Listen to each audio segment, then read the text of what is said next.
Well, let's get going. Good morning to everybody.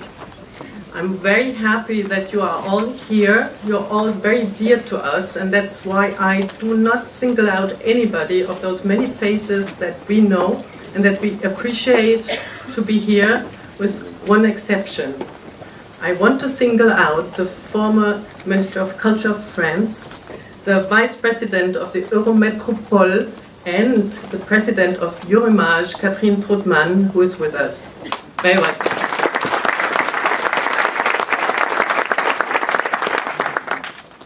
I also want to single her out because she's the boss of our very talented, very much liked colleague and moderator, Roberto Ola.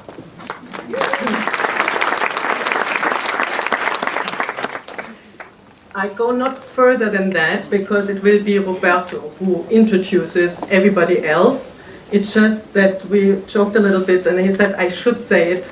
We're so pleased about that gender balanced panel.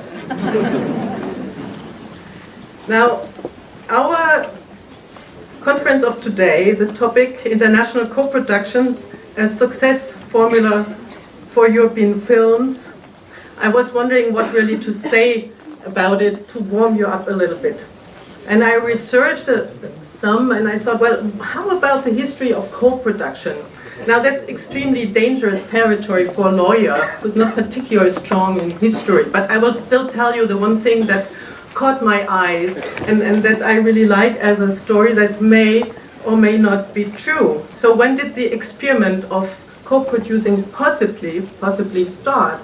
It might have started after the Second World War, when, due to the Marshall Plan, the United States film companies were not allowed to take out the gains that they made with their films in Europe. It was a law to protect Europe, obviously. So what did they do? They started to open offices in the UK, offices meaning studio and production companies. And they did employ UK people, technicians and actors, because they wanted to qualify for their films to be British. Why do you think that was? Well, there was a very favorable law at the time that gave them some financial support. And then came something in addition which made this sort of co-producing with an international team even more interesting, and that was that some ingenious lawyer found out that United States creative people, like scriptwriters, directors, actors, if they were out of their country 518 days within 18 months, they were not subject to the internal revenue. So we had again a strong financial incentive to go together and to produce. So I do think this might well be one of the, maybe not the very first origin, but one of the good examples how co-productions got together and got so popular. And then just to be a little bit more sober as it befits the observatory, because as you know we want to shine with very solid data and information that we produce and give to you to make your own judgments and your own decisions. Should also add that due to my research, the first official co-production agreement was actually between France and Italy and dates back to 1949. So much for my little introduction into the topic. And that leaves me with telling you just a couple of practical things. We have this room thanks to the film market, but under very strict conditions. That's also why we discipline so much to start really on time. We have also to end on time. Please clear the room immediately after 11:30. If you want to talk, and we'll be very happy to talk to you as well, please do it outside.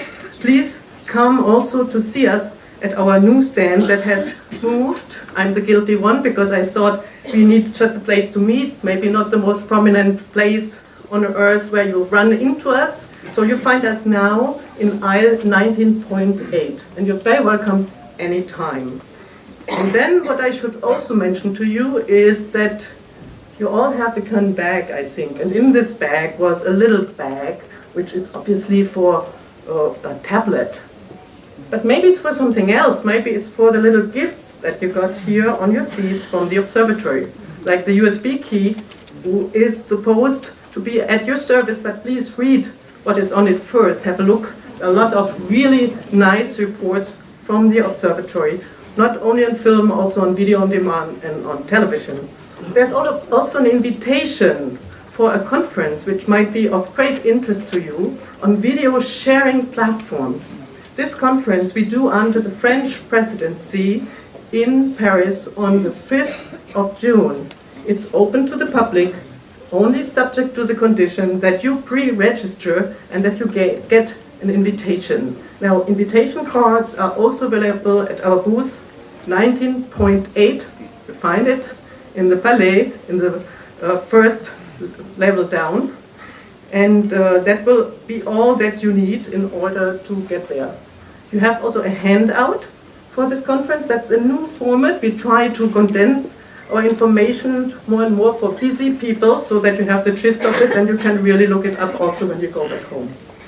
And then, if you think you have colleagues who would have wanted to be here today but didn't get in or didn't have time, share conference the moments if you so wish by using the hashtag, tweet a little bit, Cannes 2017 it is. Is it 17? 18. Well, my colleagues are hopefully more up to date than I am with this last session. So enjoy the conference. Thank you.